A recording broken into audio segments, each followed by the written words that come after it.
security forces to pay the army.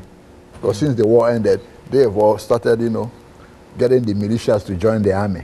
But that has to end. A country of that size, 8.6 to 9 million. Army you don't need that. Exactly. You don't need 200,000 to 50,000 man army.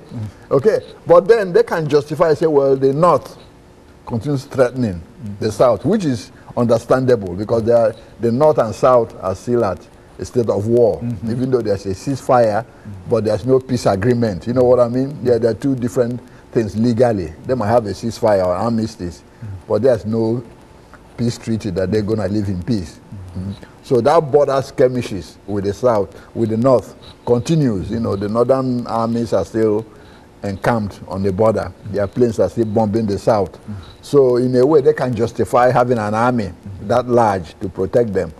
But at a certain time, you know, that army has to be completely demobilized. Because I think that's the game the Sudanese government is playing.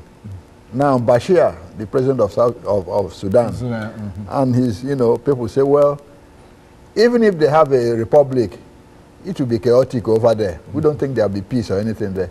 And that's part of the plan of the Sudanese government to keep the South destabilized.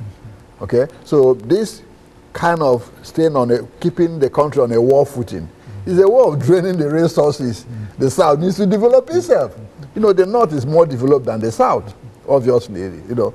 So keeping an army of 250,000, 200,000 and paying them half of the country's budget is a way of keeping the South poor.